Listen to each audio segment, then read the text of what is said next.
kid. It's the kid. It's the kid. It's the kid. So I know, guys. Normally Wednesdays is movie Wednesday, and 100% I actually because if you guys had seen the title earlier on, it was pretty much me going to do like a whole thing of 2000 to 2009 and the stuff from the decade, and that was what I was about to do. But I'm about being real. I'm about being real, and I can't lie that for most of the day, I've just been thinking. For most of the day, I've just been thinking. And I think obviously that's for our stream that we did on racism was intense. That was fully intense. So that obviously piled into stuff that I was really thinking about. And just for today, I've just really been thinking. I've just been looking at the landscape and so forth. And I just thought, because it's been so much on my mind, I wouldn't be able to talk about movies and films so much because we will still do movie nights because things have been so heavy and there've been a lot of kind of emotional conversations that I just think we need a bit of levity. So the movie nights will still happen. And tonight's movie is going to be Golden Child, a comedy, because I just think we need something to sort of just sort of chill our souls, cleanse our souls and relax our souls. So the movie nights will happen, and obviously I'll post out the link for people to join the cinema night. But I just wanted just to talk about protest and forms of protest and what protests can do, because I have been looking at stuff that has been happening in America, stuff that has been happening in London, and even as well. I was even talking to one of my friends here, and we might have Nix. So Nix will join us in about an hour's time. So he will join us from the top of the hour, and then because I wanted us to get Nix to talk, and I may even bring one of my other guys along, man. But yeah, I wanted to talk about protest. And because again, the title says, "Can protest actually produce any kind of change?" And you have to read that title very, very carefully. Let me just send this link to this guy, man. If you want to join a convo on protest and what is happening. So yeah, but be very clear here and read the title carefully. This doesn't say that protest is wrong, that you shouldn't protest. So just be very clear. It doesn't say that don't protest, because you should protest. You should protest. But I have just been thinking long and hard with regards to, because I'm all about the end goal and about what can really happen. And my question is, what change does protest bring about? That's the key, is that what change does protest bring about? Because if I'm out there protesting, am I protesting just because I just want to be heard? Or am I protesting because I actually want something to change? And I believe that this process that I am doing is going to change something.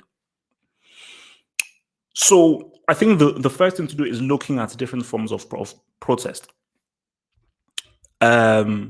Because talking to my friend, there is a realization that we came with, and we'll get there. We'll get to the realization, and it is a very realistic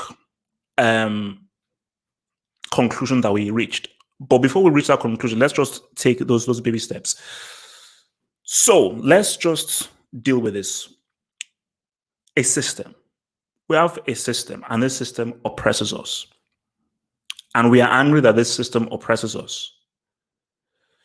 So based on the anger that we have on this system oppressing us, we now want to protest. And our protest is because we are unhappy with the system trying to oppress us.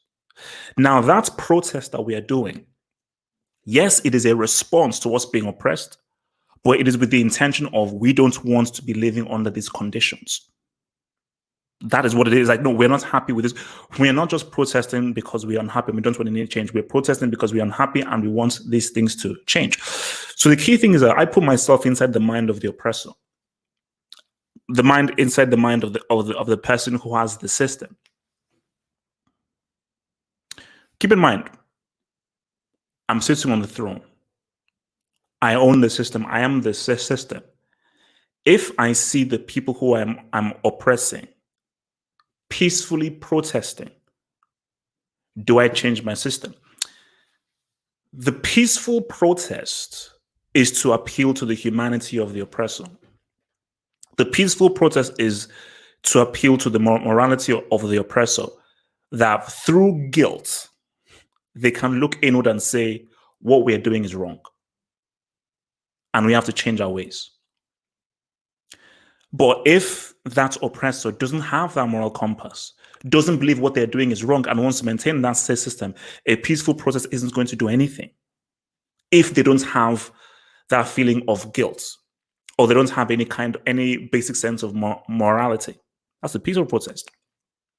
So then you then ramp it up. Okay, they will not hear us peacefully. We now have to be violent. We now have to fight. Now, the thing with the violent protests is that's now gets the attention of the people, because like, oh, so me being the system, my system can be broken, and the livelihoods of those who benefit from the system can be broken because of the violence that is now ensuing. Because for this system to work, we must have a peaceful society. We must have a peaceful society, and we cannot have a peaceful society if we have people if we have people that are breaking things, destroying things, and attacking the homes of the people that we're trying to protect. So that's a violent protest. So you then say, what is the next step? And before I say what is the next step, let me just see what you guys are saying, man. You see, there's in fact violent protest high level works. You see, that's what we're now seeing. Someone, because see, the thing with violent protest is, I have the army. I have the army. I have the guns. You may have the numbers. We have the weapons, and we have the soldiers, and we have the artillery, and we have the weaponry. So with all these things that we now have, it is going to be almost impossible for the violent protest to change. Because remember, you have to keep in mind, the person who is controlling the system, they want to maintain the system. This is the key that people have to understand. The system you're fighting against, those people who control this system, they benefit from the system. They enjoy being within the system, and they like how it works. They may want to make changes and so forth, but you have to keep in mind they like how it works, and they will fight to protect that system. They will fight to protect that system. And even for, let's say, we go back to the non-violent protest, where for the non-violent protest, you are appealing to their sense of morality. And even these people who own the system, they want to believe that they're doing good. Nobody wants to believe that they are truly evil. Obviously, you have supremely evil people, but most people within the system feel that they are good people. So then how do they then rationalize with these non-violent protests? Is by convincing themselves that what they're doing is right, that this is right, this is how it has to be, and this is how it should be. This is how it should be. Like how people convince themselves that slavery is right. How slavery is right. As what's it called? It says in the Bible, there's a passage in the Bible that says all slaves must and should obey their masters. So they use that thing from scripture and say, book, it's written in this special book, you have to be enslaved. So that is now a peace of mind that what we are doing is right. It says, non-violent, organized, determined, and well-led protest is the best way to make things change. Peaceful protest can disrupt business, roads, highways, it definitely can work, but you have to keep it up. You see, it's true. See, now we're now getting towards effective change. Effective change. Because again, for me, because it's interesting, they say, because I said to myself, wait, HH, you keep saying all this stuff. Why aren't you out there protesting? You know, why didn't you go out there protesting? And for me, I am about making tangible change. I use the example of giving $1 or giving £1 to a beggar. It makes me feel good. I helped the beggar. Yeah, you help them, for the day, for the next 24 hours, we haven't really helped them. If you really want to help that beggar, you give them a job, you give them a salary. So if you go out and protest, you're like, boom, we're putting it out there, and it makes you feel good because I've gone out there and I've done something that is good, that is worthwhile. But has that really led to any change? But now what you're now going into is, okay, how to effectively make that change is that we now have to disrupt that system. We now have to look at people who are influential and find ways to intelligently seep into those particular areas that can disrupt the system from within. So, oh shit, what was it? So that is the way in which that change can be made. Oh wow, no, yeah, that's just my mom hitting to me, man. Basically money. I think because I was listening to a podcast and I was saying that the system will not care unless you stop the flow of money, because money is how you make the wheels turn. That is the one time that is the one thing that people will say, oh, okay, we now have to change. If the money is being disrupted, the cash flow is being disrupted. It's like, okay, no, something has to change. Because if you don't disrupt the money, what's going to change? What's going to change? Because see, what's happening in America right now? Because the important thing is that what is happening to America right now, everybody in the world should be should listen. Everybody should care about what is happening in America right now, because the mistake people can make is, oh, that's America. Oh, no, it's not as bad here in England. That's what the Americans do.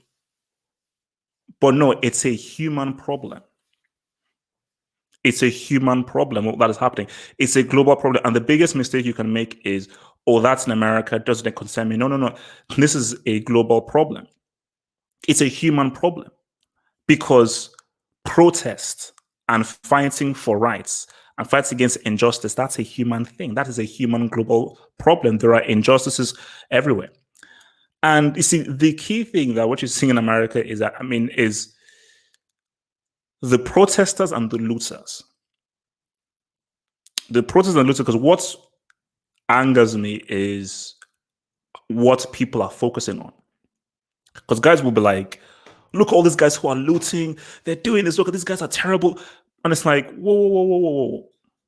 When there is a protest and things get out of hand and police start attacking, it's going to spiral out of control, and there will be opportunists. So let's say, take a guy like me. Let's say I'm just like some white guy, or whoever I am. I'm not really concerned about the George Floyd thing, really. I'm poor. Maybe I've lost my job as well. See, there's all this protesting stuff happening, and stuff is now going crazy. I'm like, I'm poor. I don't have much. Can't get a job. There is an opportunity to steal a laptop, steal a chair, steal a car, steal resources. I'm going to take that because I'm dead poor, and based on my circumstances, it's going to be hard for me to get a job. So yeah, this whole George Floyd thing is bad, but me as a guy, that's not my concern. My concern is, let me seize on this opportunity. So you've been seeing from whites, blacks, Hispanics, from all sorts of races, guys like, I can get free stuff. And this is the way that I can get free, because the focus is now obviously on the people who are protesting on the violence. I can now use this as an opportunity to take stuff. So that is just what will naturally happen when this thing happens, when this occurs. But what I said before in yesterday's stream is cause and effect. If you don't stop the cause, you're going to have this effect. So the effects of the policeman being killed, that's police commissioner being killed, people being harmed, businesses being destroyed, shops being destroyed. This is as a result of those police officers not being arrested on the spot for George Floyd, and this thing has just erupted.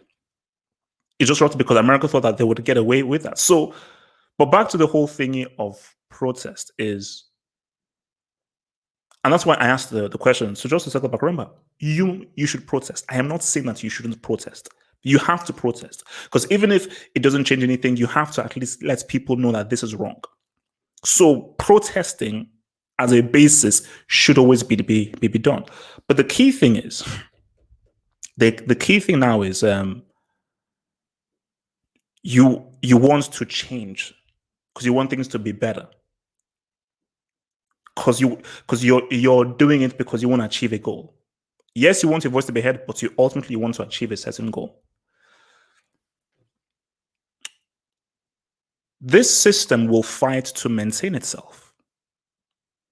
And no amounts of protest or anything is going to try and stop it. And as you said, once you try and stop the money, the system will fight back. And remember, the system has numbers on its side. But not only numbers, it has the army on its side. Because that's what they always say, is that that's why they say that the army is always crucial. The army is crucial, and that is how you have coups. The way you have coups is if the army switches up. Whoever the army supports is who rules. That's how you have all these coups and things that happen. Like whoever the army supports is who rules, because that's the real power. Yes, of course, it's the police, but the army, that is the real 100% power. Let me see. It says, I don't condone looting. What are you actually? But as I said again, the looting, basically, the looting is as a result of the protest. I don't know how many ways I can say this. It's a domino effect. You don't get the looting if you don't have the violence protesting. You don't have the violence protesting if you don't have the peaceful protesting. You don't have the peaceful protesting if you don't have those police officers getting off for the murder of George Floyd. So you go back to the prime mover. If those police officers are arrested on the spot and are now facing criminal charges, all this doesn't happen. The looting doesn't happen.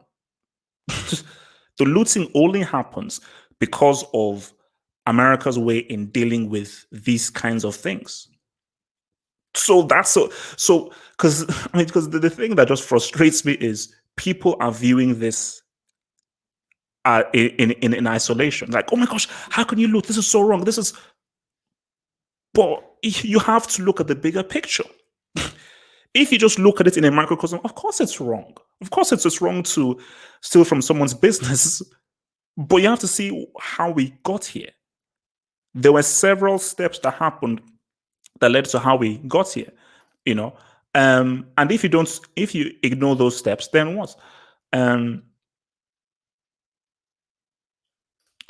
says that looting doesn't achieve anything other than harming small businesses, getting hurting someone, or getting some free stuff with the possibility of getting arrested down the line with camera footage. No, look, see, the key thing here is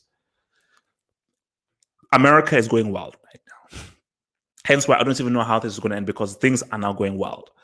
But you have to understand that the looters are separate from the protesters. That is the key thing. The protesters aren't the looters. The looters are a whole bunch of people. The guys who are protesting aren't looting. They're focused on the protest. That's their focus.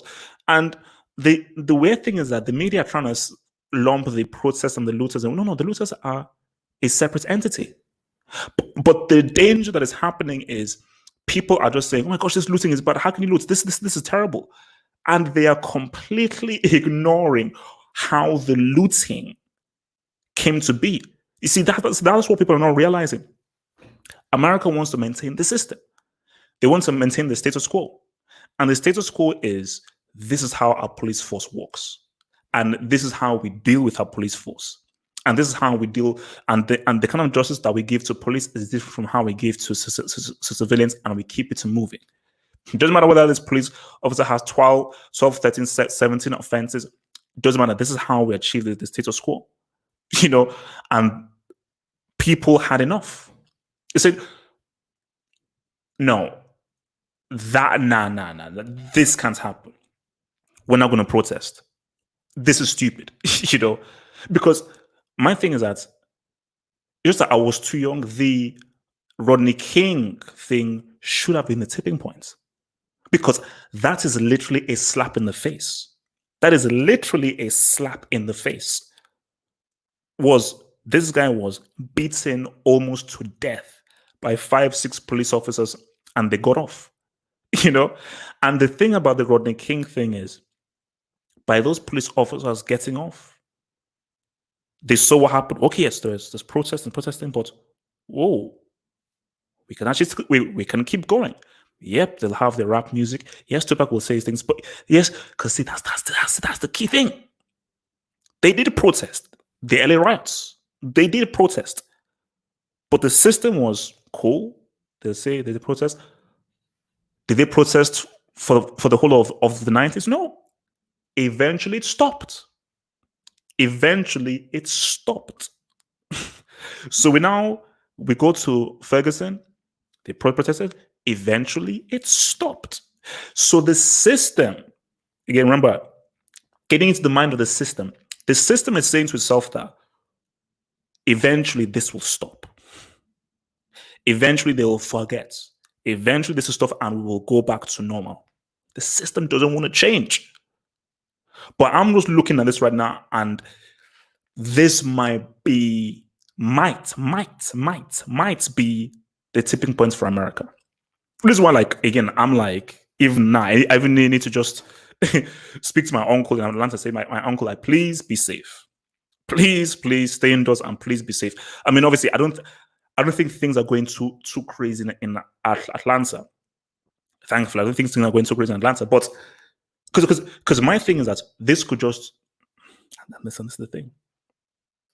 This could be another Rodney King thing. That's why I'm observing, because is this going to be a case of protest, hashtag protest? You release a few songs, a few shirts, a few hashtags, back to normal, and the system kind of resets itself, and we now go back to normalcy. Because the key thing here, and what you want to achieve, is from henceforth there is complete and total police reform. That is what you want to achieve. That is what you want to achieve. But what is happening right now is this has now become bigger.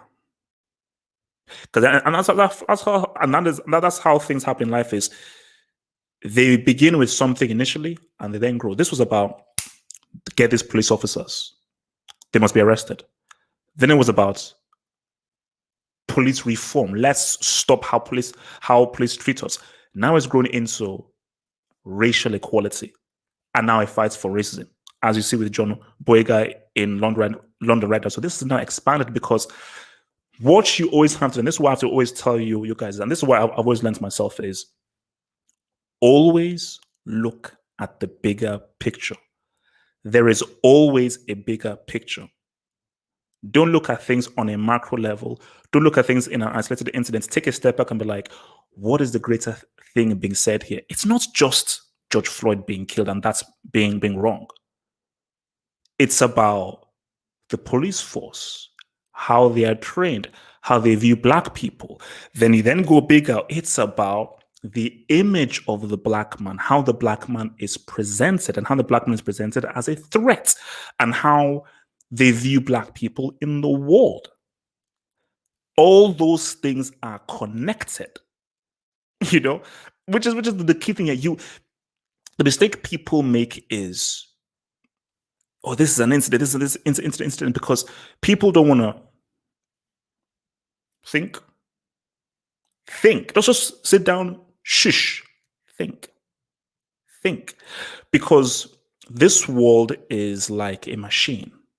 And as human beings, we're like machines. We are deeply complicated mechanisms. And everything has a pattern. And that's what you're learning. Because again, I'm sure some of the guys that are my age or so forth, you guys are younger, but as you grow and you get older, you will see patterns in life. You will see patterns of behavior. Like when you're a teenager, you're like, oh, no, that's bad. That's bad. But when you now get older, you're like, oh, no, this is why this is bad. And this thing keeps on happening. And you only know why these things keep on happening and what causes them to happen by experience. Because things repeat themselves. Because everything is connected.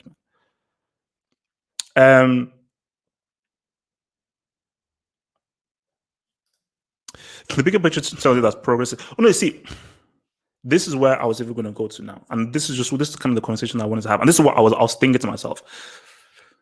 So look at, because for me, I believe that you're right, and you might be wrong at the same time. So look at the civil rights movement. Martin Luther King and Malcolm X, the real leaders there. 1000% Black people, not even in America, just Black people in general, are better off now than they were in the 60s or the 70s or the 80s. They're much more better off right now, 100%. But the thing though is, what did they see? Because the key thing you're saying that is it's progress. Progress. And just for me, this is just my thing, is I think it's unfortunate how much progress has been made since the 60s. Progress has been made. Guys, we still have racist chanting in football stadiums. And again, that's why I get back to the whole thing of like, what change does protests do? We still have racist chants in football stadiums. Say no to racism. We wear thingy armbands and everything. Same thing happens. With all this protesting that has happened, the civil rights and so forth, you still have Black men being. So even despite everything that Malcolm X and Martin Luther King did, early 90s, you saw Rodney King, and I think this is a quote that Will Smith said that it's not that there's been more racism, it is now getting filmed. So we have only seen the stuff that has been filmed. We have only seen the stuff that has been filmed, but we've not actually seen all the kind of things that have happened that haven't been documented. So it's like, I just think that it's just sad that based on how much they fought for, we haven't really got in our far, man. So again, I saw this story earlier today. So basically, David Dunn was obviously a African American retired policeman killed by looters. Again, the guys who were looting. And people are in anger. They're saying, "Oh my gosh, this is terrible! Look at what you've done. This is what this whole thing has devolved into." And then I say to the guys, because see, the unfortunate thing are these morons, these complete morons, are hijacking the protest. That's the sad thing, that these morons are hijacking the protest. Because the looters, they're morons. They're morons. But things have so gotten out of control that this thing that happened, unfortunately, to David Dunn goes back to what was the catalyst that set everything off, which was the American police system was trying to get away with regular programming, which is that we will deal with these police officers how we see fit. Like the loot. Remember, just be very clear here. The looting didn't begin from the moment those police officers were sacked and not charged. No. The looting came after the peaceful and violent protesting. So the key thing here is, which is what I try to explain to people, is David Dunn isn't dead if these police officers are arrested. At the very least, arrest them. Then you now think about charges, then because you charge them. So that doesn't happen if those police officers are arrested. And that's the key thing there. You see, we almost need like a separate kind of discussion on Trump, but it's as if people don't understand what Trump is. People don't, because like there's a really good documentary of Trump that I watched on Netflix, just telling you about like the history of Trump, who he was, and his relationship with his father, how he made his way. Pretty much, it's like it charts his life all the way up until the primaries. So the presidential, no, I think it was up to the Republican primary. It starts his life up to there. And when you see this, you start, this guy, he's not a president. He's a hustler. The dude is a hustler. And when you read his tweets and so forth, he's just trying to mobilize his force. Trump couldn't give a damn about these protests. What Trump wants is to win. So he wants to ensure that he has 4 more years and prove that he won yet again against the haters. And he wants to maintain the status quo. So people okay, I'm gonna hit that. So people now expect it. Oh, Trump, like, do you know what I just find crazy is the comments I see under Trump's thing. The protesting isn't going to change Trump's mind. Of course it's not. Because look at the process and look at how Trump has tried to change the narrative. I think Trump made one comment about the George Floyd murder, and everything he said is about the looting. This is terrible. Bringing the army, law and order, blaming the Democrats, blaming Biden, because Trump doesn't give a damn about the George Floyd murder. No, like Trump is that completely, totally removed rich white dude. That totally, completely removed rich white dude that isn't clued in. He isn't included at all, man.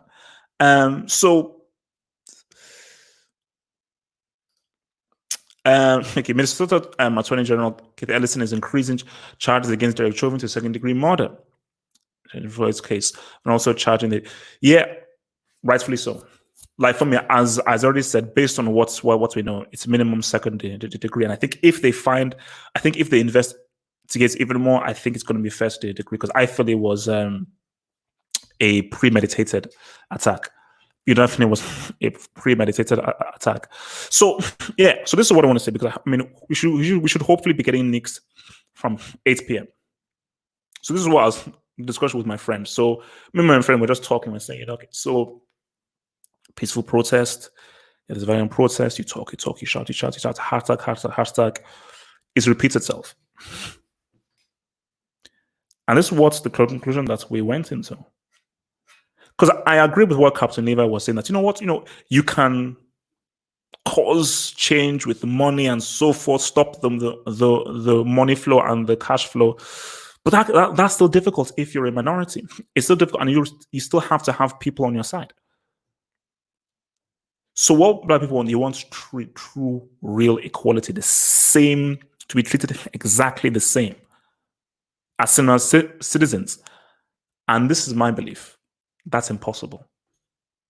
That is impossible through peaceful or violent protest. It's impossible. The system won't accept it. The system will give you, the system will give you a few, there you go. Equality? You have the same opportunities as we do? Hell no. No, we rule. This is our world. We rule. We have the power. And we need, again, what my friend was saying, we need that power over you. We need it. Yeah, we'll give you something. We'll give you something. Equality? You're treated the same as us? Complete, total, equal opportunity? No. No, it's not happening. And you protest violently, we'll fight against it. Because remember, we own the system. So the only way that you're going to really change things is war. You can have changes where you can somehow be livable with through protest. Yes, you can. And processing the right way, you can have those small kinds of changes through process. Yes, you can have that 100%. You can have that. But again, the key thing is, what do you want? What do you ultimately want? And I believe for what is this process wants is we want to be treated completely the same, full equality, proper equality to be treated fully the same. You're not going to get that with any kind of protest. It's not going to happen. Because the way this system works, it is imperative that you are beneath us. It's imperative. Because if you're the same, the system doesn't work. How we want to work, the system doesn't work. Remember, the system is something built by us. And every system has rules. You can't break those rules, because if you don't have any rules, you don't have a system. A system like this, my iMac and everything is a system. And it can only work because it is adhering to certain rules. It adheres to rules of, this is how, when I press my power button, file open and everything, there are these rules inbuilt. If it doesn't have those rules, it's not a system anymore. It's something completely rogue. So the system has certain clearly defined rules. And now these are not rules that you know. These are just rules that are subliminal. And one of those rules is, whites, we rule this. This is our thing. Okay? We massacred those Native Americans, pretty much murdered them. We took over this land, brought you guys over and everything to build our empire. Our empire, not your empire. It's our empire. It's ours. It's how the world works. You see, for so long, I'm like, when I was young, I was an idealist. I was a liberal. You could even call me a hipster when I was young. I believed that we could get together as one race. We are all the same. I want to treat everyone the same. Everyone is my friend.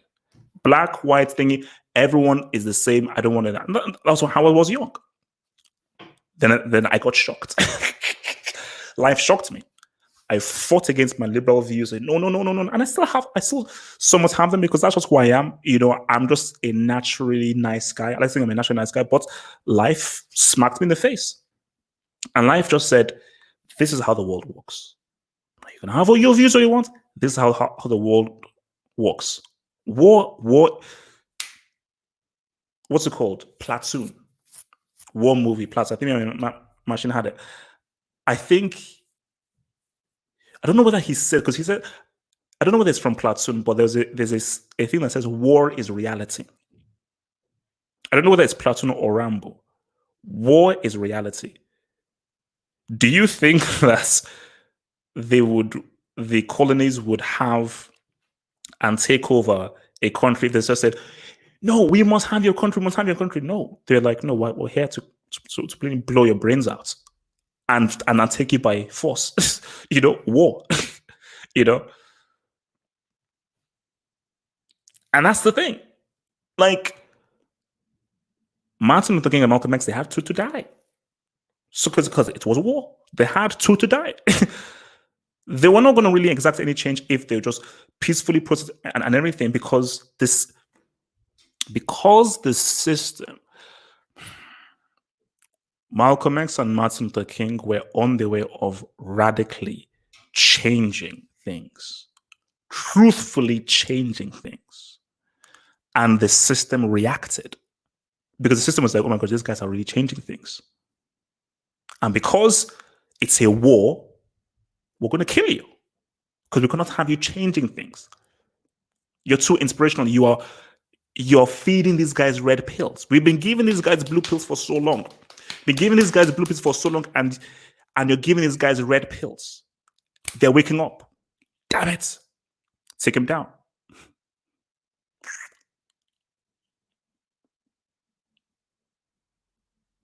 Someone got Tupac, man. Some people say that, oh, Tupac, or like it was because there was a beef and some guy came at him and everything. Someone got Tupac. Tupac was very, very aware. Very aware. And the dangerous thing about Tupac, the dangerous thing about Tupac was he did it in music. And music is so much, it's so much more powerful. Because I think I was saying, yeah, me and my brother, we've been saying, imagine if Tupac still lived. Like, they wouldn't have allowed him to live. Obviously, he was crazy and everything, but if Tupac was still going, like, basically, you have a guy who is fully saying it in the best and most poetic way. As in, I was listening to that song because I think on Tidal, like Jay-Z has like these songs, to get through these times and everything. And like I was listening to Keep Your Head Up. I'm like, when Tupac wanted to write and talk, no rapper in there's no rapper in history who did it like him. When Tupac wanted to get out a message, keep your head up. That's like a work of art. That's like a work of art. And here he is. Your boy Nix. What's going on, guys? Yeah. What up, man? So basically, like I've just been talking about.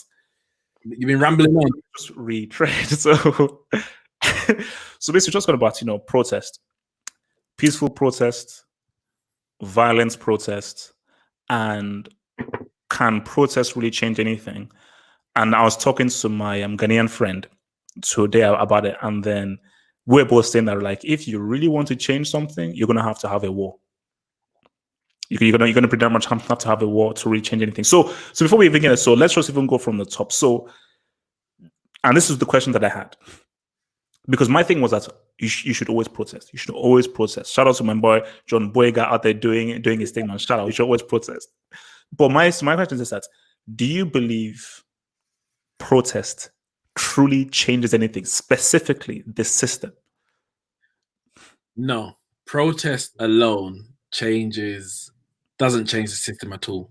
All protest does, and I say all, it's still a major, aspect of what will go into changing the system. But what protest does, it heightens the awareness of the mass population about the issues that that people are facing, whoever is protesting, because people can be doing work behind the scenes, building a school, business, and no one knows about it. No one knows that this small community over there have an issue, have a problem that they need to feel that they need to resolve. Whereas what a protest does, it brings those issues to the forefront of everyone's mind. But that protest alone, you can't protest 365 days, because at what point do you actually do the work? So the protest brings it to people's minds, and you hope, draws people in to do the real work. So the protest doesn't change anything, but it can be the catalyst for change. So then, like, how? So you're looking at these protests in America that's happening right now, and so forth, and how stuff is now going crazy. Do you think that this is the tipping point? Because again, we saw it in the LA riots, Rodney King. We saw it in Ferguson. And the thing about those things is that they happened, they were tough, they eventually ended. And my thing of what I was saying is that the system will fight to maintain itself. And the system will be like, so in the system's mind is this has an end. They will end. They cannot sustain this. We have them out. We may be outnumbered, but they are outgunned. Yeah. And we have the weaponry and so forth. So do you see this as the tipping point for America? Or do you think that it's going to be like, it's going to end, and then we're going to go back to Lil Wayne and Drake releasing their album and us jumping up and down and all that kind of stuff? Well, this is the thing, because you mentioned Ferguson, you mentioned Rodney King. I think the Rodney King riots, they called it, uprisings, I prefer to use, because riots is just hoodlums just causing a mischief with no real plan. Whereas these things are directly related to issues of injustice. So I say it's uprising, because you're trying to rise from the oppression that you're facing. We've been there before. We have been there before. Some people, I've seen a lot on the timeline. Yeah, I guess you know your age, because people are speaking like it's the first time. And I'm like, okay, maybe you're realizing it for the first time because of your age, and I'm knowing that it's happened X, Y, Z amount of time, but I'll never fight it down. I'm not gonna, oh, how can you not know? Everyone's at a different level of progression, whether it's age or just experience. We've been there before, and the reason why we're here again is because what happened after the protest, when the protest finished, it wasn't enough. Wherever it wasn't enough. It didn't sustain itself. It was either nothing, we either all just went back to our lives, or we tried to, put things in place to make the change, and it didn't sustain, and we fell back into where we started from. And that's why we are where we are. So, yeah, Rodney King, Ferguson, civil rights, all like, I can't remember what they called the one that was directly after Martin Luther King was assassinated. All of those things happened. Granted, actually, the one after Martin Luther King got assassinated, there was a civil rights bill that came in place. But that's the problem. No, because see, what I asked them is how much, and people will get at me at this because, oh my gosh, how could you consider this? But I look, I'm just asking the question: how much truly changed? But after Martin Luther King and so forth. My question is, how much do we really want things to change? Because I feel that a lot of the people who have an issue with, these killings, etc., do they really want to overturn the system of white supremacy? And I will say no.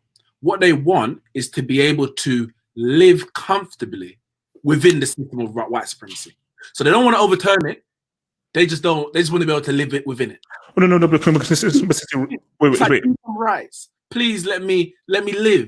Yeah, no. Because basically, I'm reading this book, really good book, and I will link you to it. It's called like Black Radicalism by this guy called Kehinde Andrews. Yeah, I know him. Yeah. This great book. You have to read the book. You love the book. Have you got Ancestral Voices as well? I don't. The only book I know is from Birmingham, isn't it? It's from England. Yeah, it's from England. Yeah. So basically, Hitman,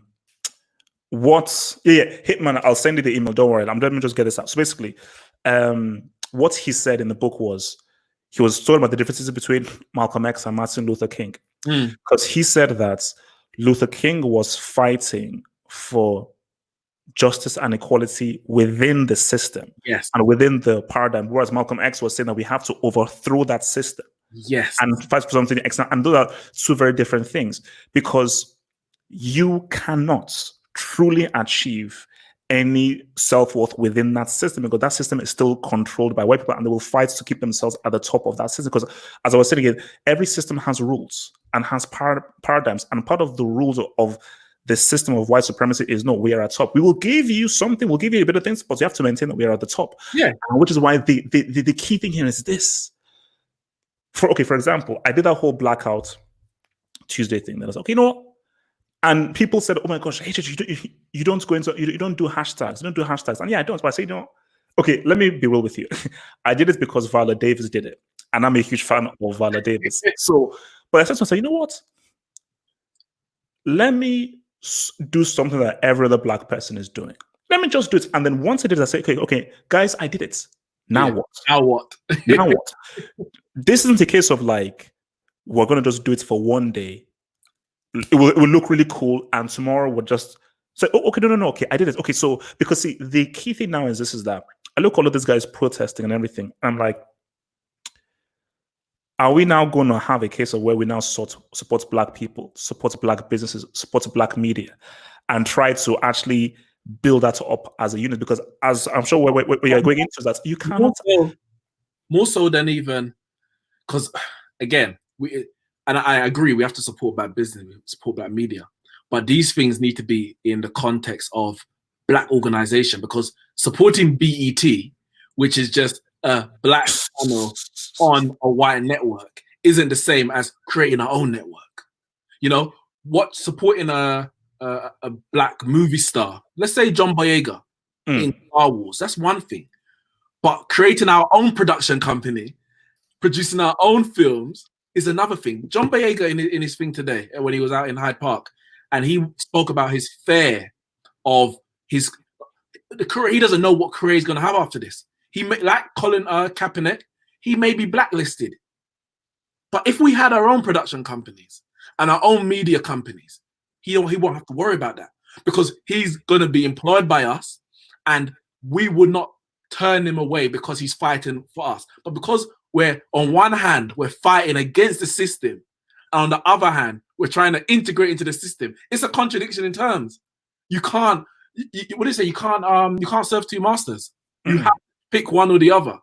And too many of us, and the reason why these movements don't sustain themselves is because the cause that we're actually fighting for is one that we cannot actually win. You can't get freedom in a racist, discriminatory system like white supremacy. It's impossible. Do you want me to go deeper? Do you want me to go deeper? Because this goes to the slave mentality and self-hate. Many Black people only see true validation when it comes from a white person, as opposed to it coming from a Black person. So people say, I have only succeeded if I have the validation of someone who is white. Let me give you an example of that. One name example, Barack Obama. That is our great white hope. Why? Because he rose to the highest position within white society. Whereas I would put a Kwame Nkrumah ahead of him. I would put a Patrice Lumumba ahead of him. Thomas Sankara, Jomo Kenyatta, Robert Mugabe. Who are you, bro? Ahead of Obama, because those people rose to the highest heights within an African context, fighting for the rights of African people. All right, so Sam. So you want to say a few things here, man? I'm gonna be straight up with you cats, man. Like you're talking pipe dreams, bro. Okay, the thing about this, expand. Okay, so here's the deal. You're talking about overturning a society that was based off of empires that have gone on for hundreds of years. And then on top of that, they were built off of empires that were thousands of years before that. Because you got to think about this here. Think about the initial infrastructure. It was the Egyptians. It was the old empires, the Byzantines, the Ottomans, the Romans. Most of Europe was built off of the Roman Empire. I mean, everything in that's why you still see architecture from the Roman Empire all over Italy, all over Germany, all over France, all the way up to the UK. That all developed into into the modern Dark Ages, then into feudalism, then came the Great Expansion, which the side effects of that were colonialism, was the transatlantic slave trade, numerous other things, was also the travel over to the east. What I'm getting at though is that the infrastructure is so deep inside of the entire planet that talking about trying to build a Black society is almost impossible. I'm sorry to say, but it's almost impossible. Let me say, Thomas Sankara in Burkina Faso made them self-sufficient within 5 years of independence. Now, I agree. The state we are in now, over the years and years of slavery and colonialism, before the Europeans, was the Arabs. And the Arabs are still in North Africa and different parts of Africa, but mainly in North Africa now, enslaving a lot of indigenous Africans. That's a bit of another story for another day.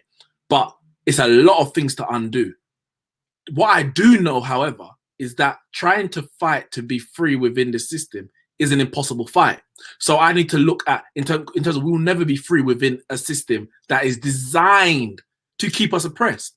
So why would I fight that fight when we've got examples? And I say examples, it's many examples, but I mentioned Kwame Nkrumah, I mentioned Patrice Lumumba, I mentioned Thomas Sankara. Those people, after 5 years in the case of Sankara and Nkrumah, of course, Lumumba was shut down much earlier than that. They were already turning their countries around, but because of, basically, really and truly, because of traitors, why those things didn't sustain. Because I believe...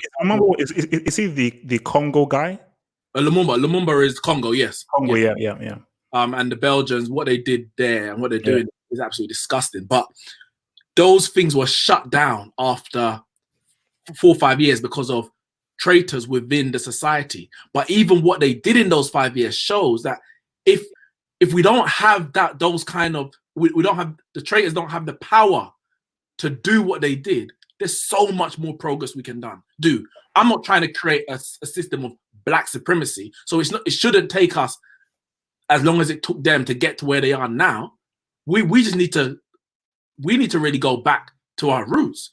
And I don't mean going back to Africa, but it means just thinking about ourselves first, putting ourselves first before anyone else. And there's a lot can happen once you do that.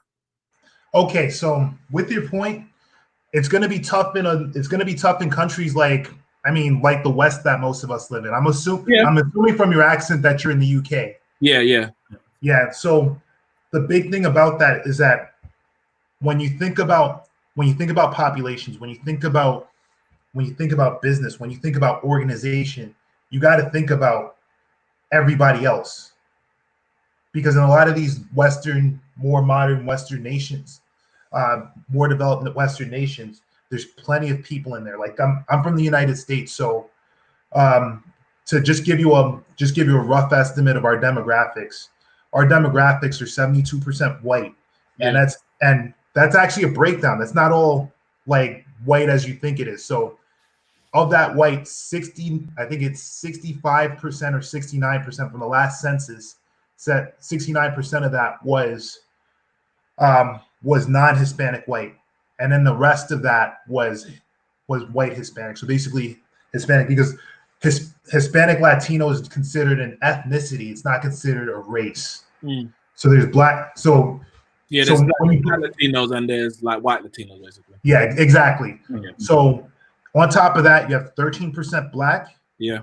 It was, and I believe it's 6% Asian Pacific Islander, and then there's about like 2-3% Native American.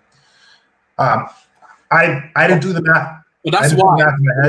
That's what Have Hope said earlier in terms of the rhetoric from Kenda Andrews and talking about what Malcolm was fighting for, what Martin was fighting for, or a lot of the direction of what they were. Obviously, they're fighting for the same thing, but the means by which each were going to go for it. One is impossible because, as you said, in America you're 13% of the population. Over here we're 3% of the UK. We are never going to create. It's impossible. A power base properly. I was going to actually add something to what I said too. I know a lot of people hate on me. Like my other friends that I brought yesterday, they would hate on me for this. But what I was going to say is that the best strategies are the simplest. It's not exactly to try to overthrow the system, but it's compounding on what you said before. Taking care of black people, taking care of black businesses, organizing, looking out for each other, stuff like that. What I'm thinking about is networking, increasing networking. Yep. But because one of the big issues that a lot. But Sam, do you believe that black people can come together as one and work like this with regards to network, and everyone can be on the same page? With the right plan and the right people, yes. But the problem is that one thing about it is that when you have is that there's different groups, different classes, different backgrounds. The microcosm of like blacks in America. I mean, you've got different types. You've got the black elite. The black elite are just very up there, very just in their own world. You got the middle class that's developing day by day. Those are gonna be the guys that are gonna be key to like actually getting us to a decent level in America. And then you have like the working class. The majority of Black Americans are working class. And one thing Corey actually brought up yesterday, because he does a lot of investments, and we were talking about that, is that a lot of people in America in general are working class. And this is actually an interesting thing about working class too. It doesn't matter how much you make, but if you don't have assets, whether they're liquid, whether they're physical assets, whether you like you have a zero to negative. If you have a zero to negative net worth, even if you make $100,000, £100,000 a year, you have no, you were working class. You were essentially working class because you're working paycheck to paycheck. And that's including savings. So like a lot of people with financial managers, they tell everybody that you have to have at least 6 months of money saved up in order to keep yourself in a good position. If you don't have that and you have a good job, you were working class.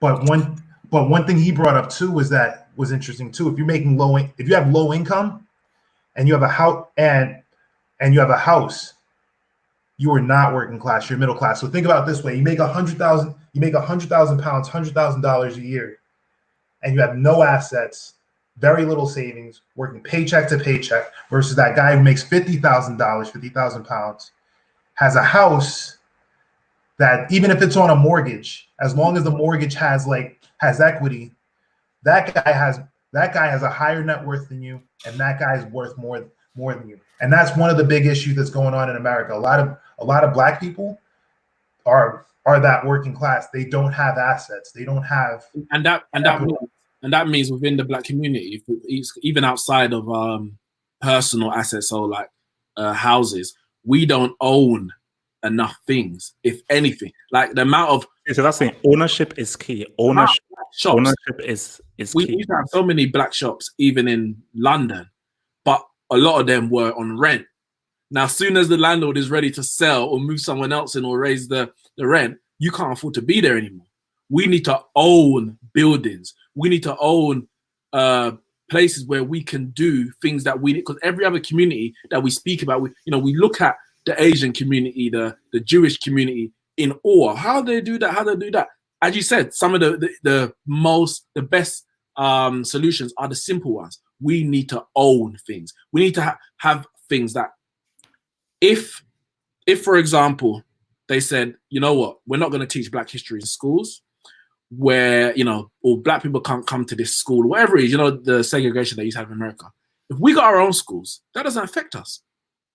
They won't have the power to exact their will on us if we have things that, if we control the...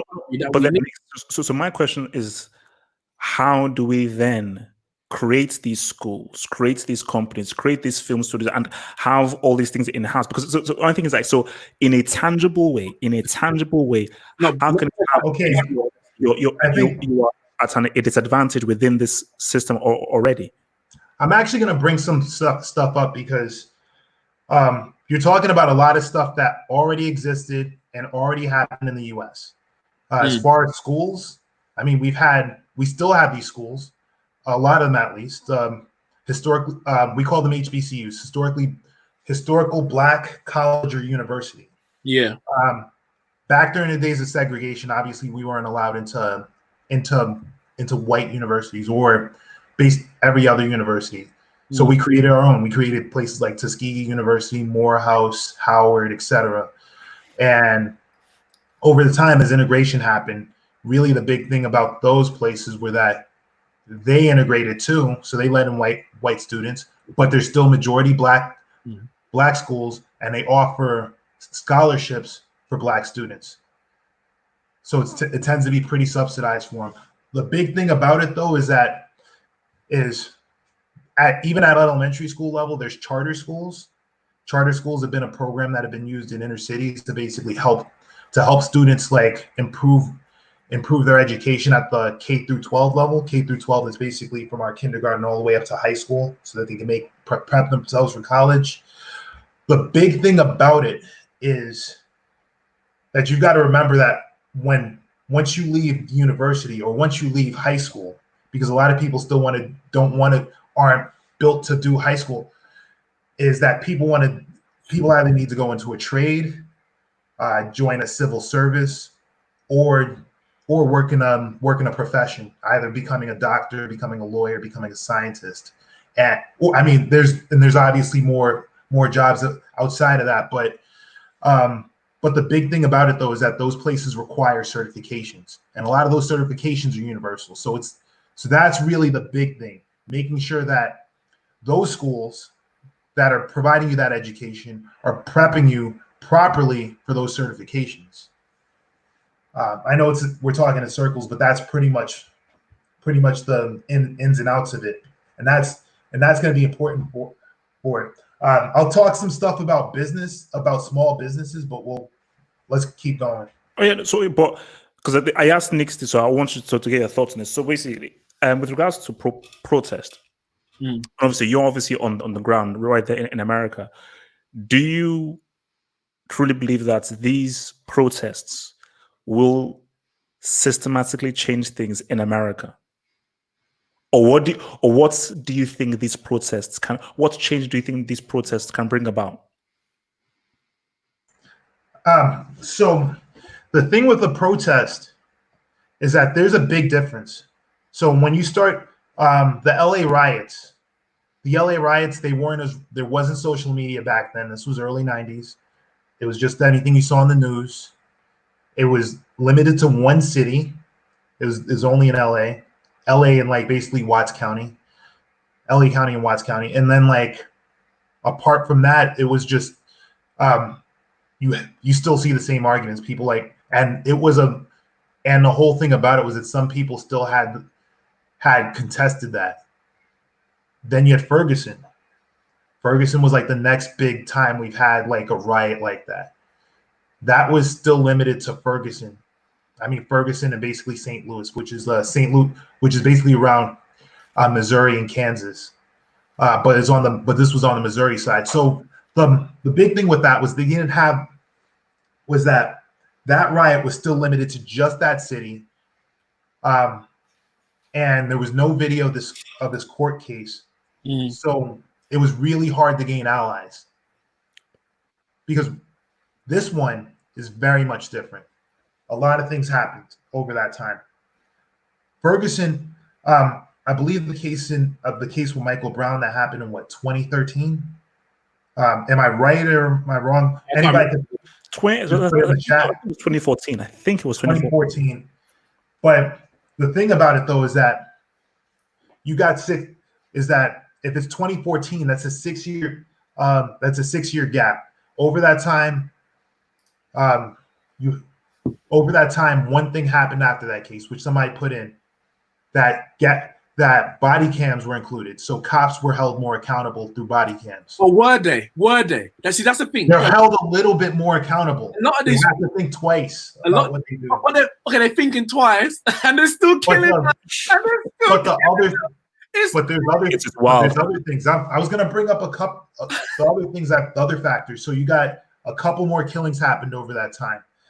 Sandra Bland, Philando Castile, Eric Garner. Yeah, Eric Garner. Eric Garner was a big one. Walter Scott. Got shot in the back running away. Was that Michael?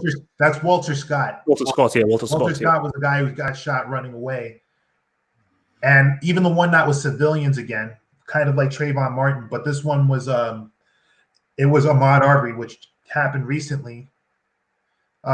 Yes. You got Deanna Walker.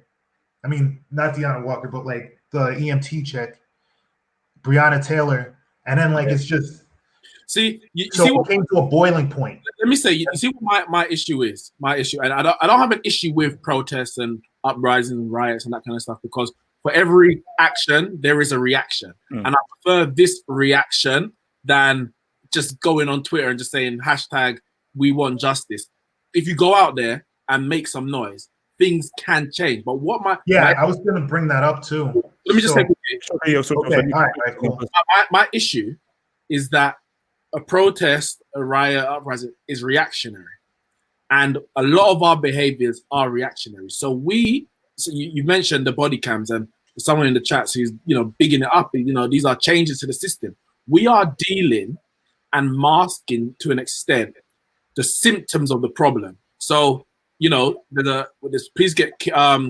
police are killing unarmed black people, so we give them body cams, as opposed to teaching police or teaching society that the lives of black people matter. Therefore, you should do all you can not to kill them. Having a doesn't change their bro. To get caught. Okay, so here's the deal. People have been learning this stuff from generations to generations, learning hate from generations to generations. They're KKK members from that bombing of the two kids, the two little girls in Birmingham, Alabama, that are still alive. People who still link. There's still some of those lynchers from the KKK that are still alive. The 5 kids, they're still alive, bro. They are still alive, and they're still teaching their kids, and their kids are still teaching their kids, and their great grandchildren are our age. I'm 37 years old. I'm probably the age of their grandkids. They're still alive. They're still directly learning this stuff, and they still exist in the United States. The big thing is that it's going to take a lot longer to get to teach people, to change people's hearts. You're not going to change people's hearts in like one, 2, or 3 incidents. You're going to change that over a fucking generation, over 2 generations. It's going to take maybe 3 generations to be realistic. Next thing, what we're noticing though, and this was what I was trying to get to transition in, when it got to that, it was a boiling point. First thing, 2020 was a crazy year, as we already know. Beginning of the year, I mean, we fucking, like, my government, we went ahead and killed I think it was Qasem, or it was a general in Iran. Oh yeah. Which almost led to World War III. Next thing, February, March time. I mean, and I'm talking about major events. I'm not going to talk about Kobe Bryant's death. I mean, which did affect a lot, but that's not really having an effect on this. COVID-19 was one of the biggest things that brought people together and brought a certain level of unrest and energy into what happened next. So February, we heard about COVID-19. March, the entire world started doing lockdowns. The United States did their lockdowns around March 21st, 2020. What happened with that? Small businesses closed up. Job losses, unemployment. Massive job losses on unemployment. Our unemployment currently sits at like 15% right now, and it's rising. And that's even with all this stuff coming back. I mean, it's gonna drop maybe like 1 or 2% maybe in the next couple months. But the issue is that you've still got massive losses of money, massive losses of infrastructure, massive losses of companies, and bigger companies still getting bailed out. So it's building a bigger gap between the rich and the poor. So those poor whites, I mean, I would say poor whites, but working class people, they're basically pissed off as well, because they're getting the short end of the stick. They're still getting fucked with, and some of those white people are getting fucked with the cops, just like us. Of course they are. Then you have so that brings another issue. So you got that. This is coming towards the back end. Ahmaud Arbery happened in February, but people started hearing about it in April. That got us black people pissed off about it. And then after watching the videos, white people were getting pissed off about it. Then next thing, a couple weeks later, we're in May, and all of a sudden we see a fucking cop have his knee on a dude for 9 minutes. Can I just say quickly? I don't know if you're aware. I literally just been made aware that so all of the officers involved, all 4 of them. So the one, obviously, is it Chauvin or whatever his name is, and the other 3 officers, they've all now been charged. I'm not sure exactly what they've been charged for, but the main officer, the murderer, the one who actually killed George Floyd, his charge has been upgraded to second-degree murder. Oh yeah. Yes, that's a good thing, because with second-degree murder, you can get a one. Yeah, carry on. Yeah, with second-degree murder in U.S. law, you can pretty much get life in prison. That guarantees life in prison. You know, that's a 20-year minimum. So it's a 20-year minimum sentence. It's 20 years to life. So that means even if he gets convicted guilty of second-degree murder, he'll be in jail for a long time. And this is why protests and riots and all of that is important, because I question if we didn't make the noise and the statements that we I think they may never have been charged, or it would have. Actually, I want to actually take a couple things back. So I don't think a lot of this. So the only thing I think that would have wouldn't have happened is all of this happening so fast without the riots, because I think it would have because if you look at the evidence was compelling. The video. So here's the thing: if there was no video, I don't think any of this case would have happened. They would have just thrown this. They would have just completely thrown this up out of the door. Because they would have changed the autopsy reports very easily. They would have said the body. Some of the body cams weren't working. Yeah, like he had an underlying health disease and everything. So yeah, sorry, Sam, go for it. But that almost stopped that. But individuals taking video that basically provided enough evidence there. Then obviously the second autopsy, and also the change in the first autopsy, because both of them deemed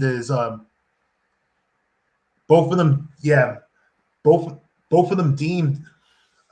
So what I'm getting at is that both of them deemed that it was a homicide, but the second autopsy deemed it as a homicide that was completely complicit, directly attributed to the knee on the neck.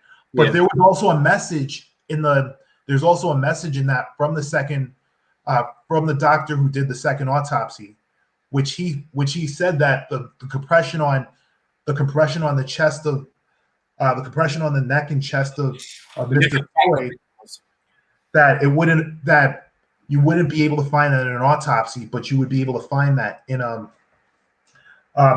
unless the person was actually on the person's body.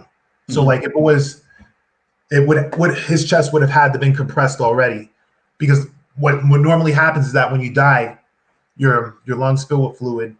It's going to be really hard to to prove compression. And the thing is, and I know we spoke about, I spoke about in terms of we were looking at the symptoms. So, police brutality is a symptom of racism. It is. Etc. But the fact that all of the other three officers stood there whilst it's happening, a lot of that is to do with a mentality that black people in general, no matter your size. I've got a friend recently, literally a couple of days after George Floyd was killed, he was physically assaulted by police officers, and within their report of why they manhandled him in a way is that he was he's a big guy, aggressive. We had to tame him and control him basically. The guy is 5'8" and about 70 kg. There is nothing to him.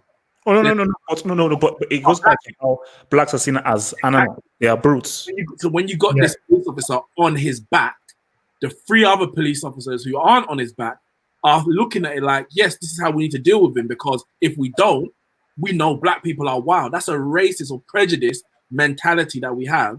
Yeah, I mean the thing in the society that I think the other thing too, fix a protest isn't going to fix. That has to be eradicated properly from. But see, this key, how do you eradicate that? That is a deep density psychology. Like, what's it called? I was speaking to my cousins. These are my young cousins, and they live in Atlanta.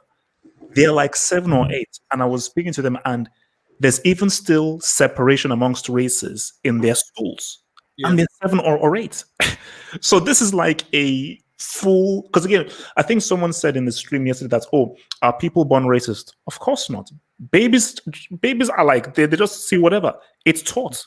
And parents are like, no, I want you to play with those, not to those. I want you. So it then starts through there, and it's like, you then say to yourself that, does a protest change a white racist psychology? Because look, let me say this to me. I got 2 points on that. I'll go to that. This is my thing. I am not wasting my time trying to change the mind of a white racist. I've got better things to do in my life. I'm not wasting my time. That's a waste of my time. Exactly. But sorry, there was a comment that you put up, Mr. Reef. He said, it worked. It worked at what cost? I'm not sure exactly what he's referring to, but that's the thing. It's about what cost. I'm not trying to change your mind. I just want you to know that if you do this, this will happen. People sometimes, you're out on the road, you don't maybe commit a crime, not because you don't want to. I would love a free, I don't know, a free packet of crisps. I would love a free, but you know that if you commit a crime, there's a consequence at the end. Is it worth it? Let me just buy it and spend my money, even though I don't want to spend my money. These people need to know that I don't care what's in your head, but if you do this to us, this is happen. So at what cost? Yeah. How do you affect a capitalist, racist society? You hit them where it hurts the most. Are you a socialist? Are you a communist, bro? I'm neither. I'm a black nationalist. You hit them where it hits the most, and that is. I mean, like, yo, bro. 1 second. That's financial, and that's with violence. Because that's the only thing they answer to. That's the only thing they answer to. So yes, burn down the shop, burn down this, burn that, because they're gonna have to pay for it in the end, and they're gonna think. That's why Trump has said, when the looting starts, the shooting starts, because it's gonna cost him money, and it's gonna cost society money when things are getting burned, when things are getting broken, when things are getting. I'm gonna be straight up with you, Marcus Garvey. Like, all right, so here's the deal, bro. Well, listen, that's I follow for me the teachings of Malcolm Garvey and Malcolm X. That's where how I live my life. But I mean, as far as finance, though, finance is a separate element from race, because finance actually goes into whatever you want to go through. So if you had your perfect black society, would you go with communism? Socialism. I'm gonna go not communism. I'm gonna go socialism, or would you go with more of a capitalist style?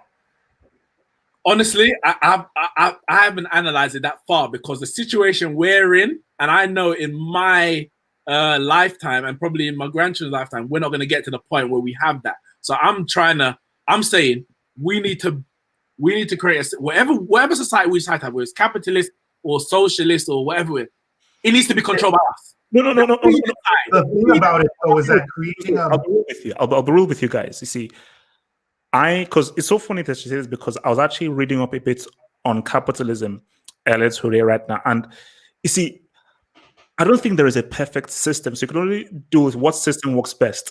For me personally, and I know you have to think beyond this, but for me personally, capitalism in the concept, now in practice, it will be different. The concept works. You have the power. If you work hard based on your enterprise, your intelligence, and your industriousness and your resourcefulness, you achieve what you can achieve.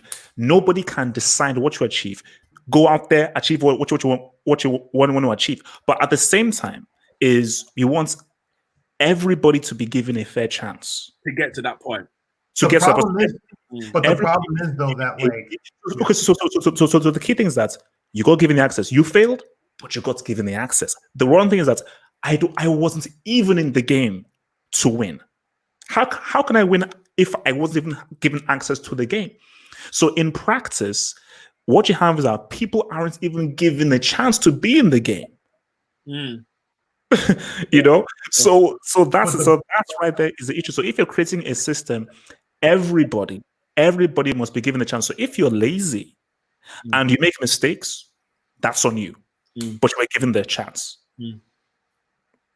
The problem is, though, that like there's no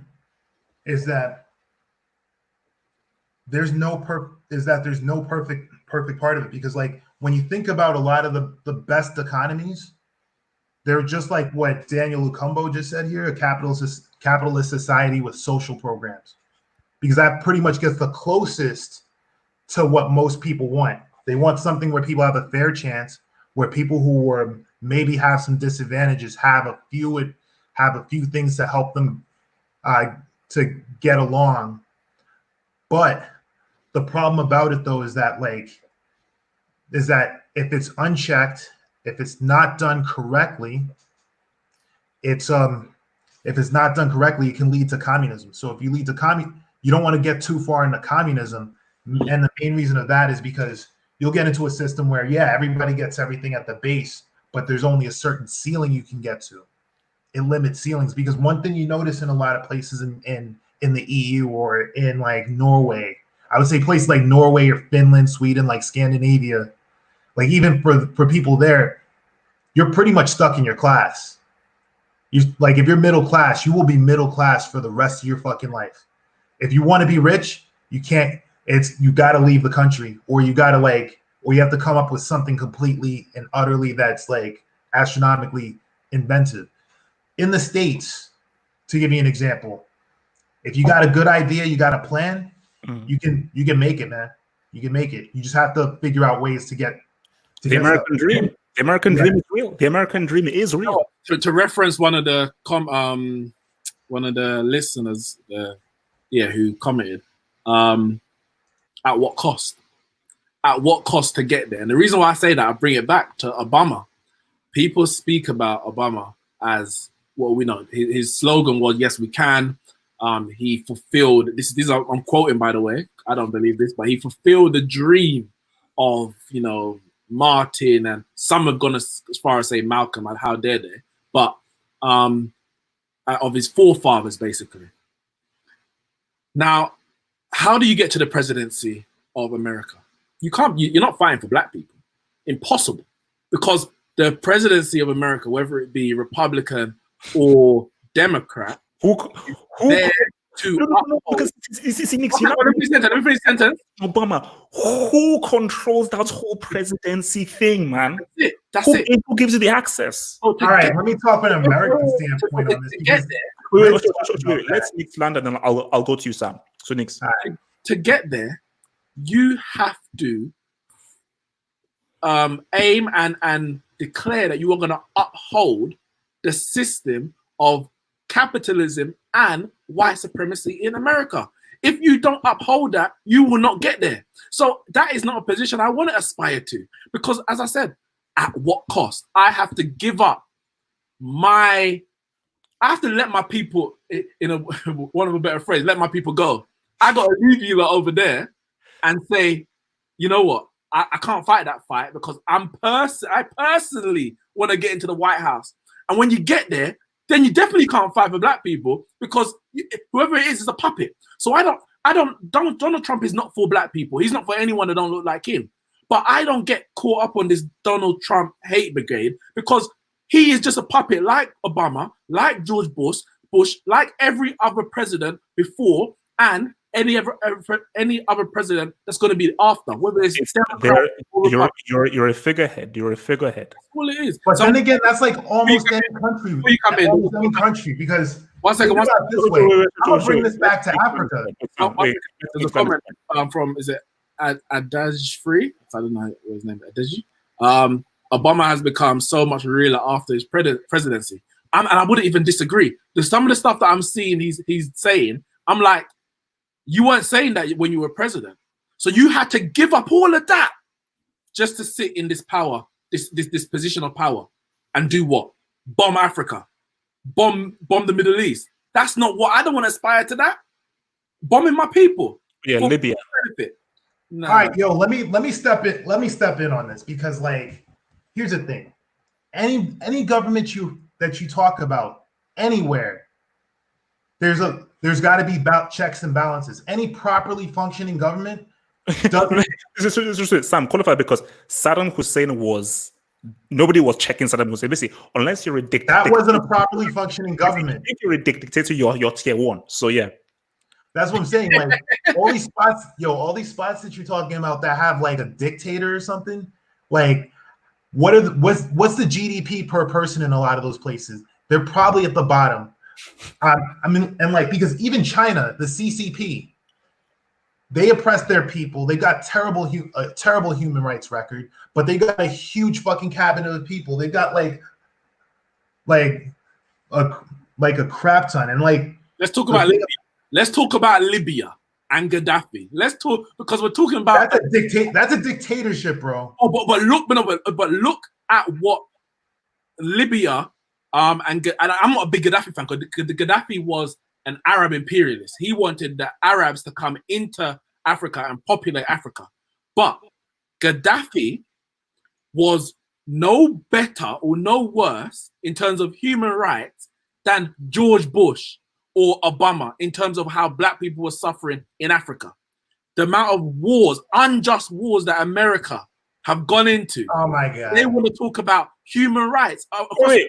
You're talking about human rights to your own people? I don't Or care. human rights- You have no right to talk about anyone's human rights while the people in your own country who are now classed as humans, they used to be 3/5 of a human, who are suffering on a day-to-day basis. You have no right to go anywhere. No. Basically, sort out your own issues at home before you now go to someone else's house, man. You have to do They that went into Africa and took out an African president. Africa should be left to Africans to deal with. Libya, it was better under Gaddafi than it is now. And I'm not saying it was good under Gaddafi. I'm not lying about. I Iraq. don't disagree with that. Iraq. People don't want to go there. Iraq was better under Saddam Hussein. Yes, that's great. It was better under Saddam Hussein than now. Iraq is a. We even crack jokes that if somebody has like a bad voice signal, someone will say, "Oh, are you in Baghdad or Iraq?" So Iraq is now like a running joke of a complete total war zone now. Now, here's what I'll admit about all of those places. You're absolutely right. But what that brings up is something else, is that the fact is that not every type of government works for every type of person. So like you can't have a democratic government in some countries. And the main reason why is because how the people are, the culture is. Like there's a case where like I mean in Africa. Democracy don't work in Africa. Yeah. But then again, the thing is that does it work for you? Does it work? Yeah, he is a horseman. Actually, no. Just very okay. Basically, Sam, finish your point because I want to ask you guys about John Boyega. But so finish your points first, Sam. But yeah, the thing about it, yeah, is that democracy doesn't work in every single country. I don't think it's a good idea for the United States to try to push that in every country. I think the United States, in a lot of cases now, they're learning that it's not a good idea to push democracy in every country because it doesn't work. You're wasting resources, you're wasting money. But at the same time, a lot of places where democracy doesn't work, you can see a lot of the failures that they have as a country because it'll always be either that one person's in charge, one person's in power, has majority of the wealth, and there's very little social mobility. And there's always and it may not be a racial minority, but it'll be a cultural minority. Some group like the Hutus and the Tutsis, the Shias and the Shiites, the Biafrans. I mean, my people, because I'm Igbo, but and the Fulani Hausa. I mean, yeah, pretty much. It's just a matter of that. So you don't have to push it, but there has to be a system that allows you a couple of those things: social mobility, equal rights for everybody, and then a fair balance level of leadership, and not just not one dictator that's in charge of everything and has all the money. What I do know, very quick, because I want to just to reference this because it's just so the whole John Boyega thing. I wanted to just get your thoughts on this. So he's been fully out there. He went to Hyde Park and blah blah. It was very emotional. We're just talking about Black Lives Matter and so forth and everything. So I want to ask you guys two questions.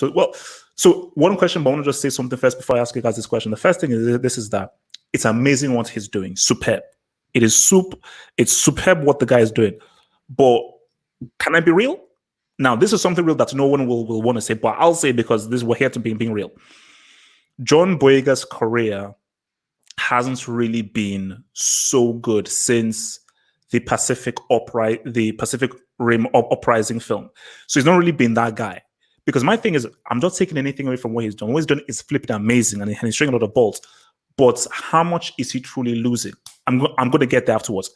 Daniel Kaluuya. If Daniel Kaluuya was coming out doing this, get out, because he is the dude in control, even bigger than him. Michael B. Jordan, who has been out there, he has been out there. But if Michael B. Jordan said, "I hate white racists, I want justice," and is fully out there with a megaphone said, "I hate these white racists, we must have reform," Now that is different. So, but my question, wait. But my question to you guys is this. Many people have said that he may now, and even he said that he may now be blacklisted. Again, blacklisted, blackmail. So all these things.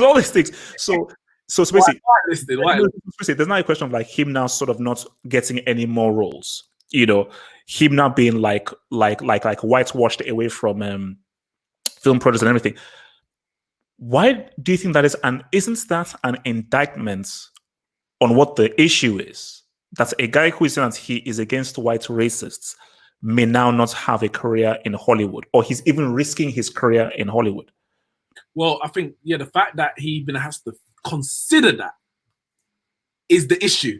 Because, for example, when, it's not to the same extent, but when Gary Lineker put out a tweet that said Black Lives Matter, or when, God forbid I even mention his name, Luis Suarez puts out a post. None of these people who, and he's the biggest hypocrite when it does, but or Leonardo Bonucci puts out his. None of these people have to think about how this is going to affect their career, because it's not going to affect their career. So, and that shows how the system is different for one set of people versus another set of people. In terms of John Boyega directly, and some people have said, I know you mentioned Michael B. Jordan and Daniel Kaluuya, his name is. Like, in life, everyone is not going to be a revolutionary. Everyone's not going to be in the front line. Celebrities are just people who rose to a position of fame because of a skill they had. They're just normal people who rose to that position. Now, the same way you'll get maybe a group of random people, some of them will fight, some of them won't.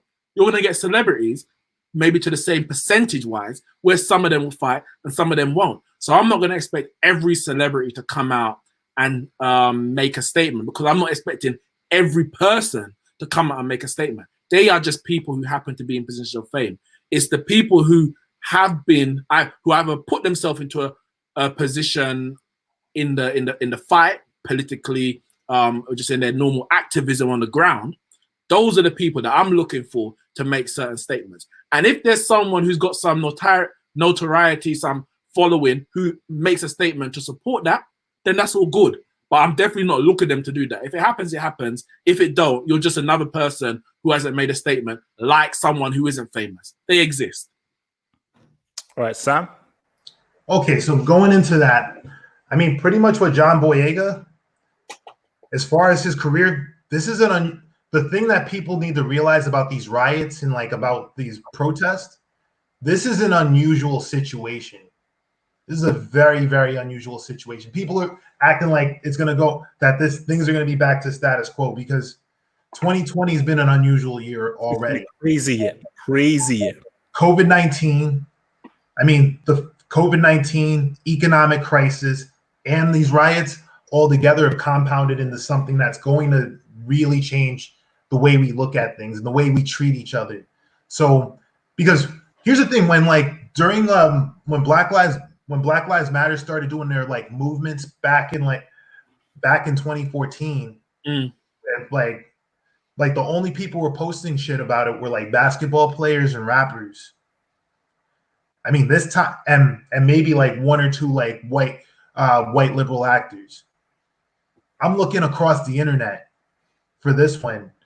Every motherfucker that's famous is posting something. Here's the thing about it. People talk about all this stuff about sincerity and like making sure that people aren't just on this as a fad. Who gives a fuck? Because the fact about it is that it's just like business. It's just like business. You're just trying to get dollars. You're just trying to get dollars in your pocket. And each one of these people that jump onto that movement, even if it's a fad, as a dollar on its part, as if it's a dollar in your pocket that makes you more dollars. But that's the thing. I don't mind.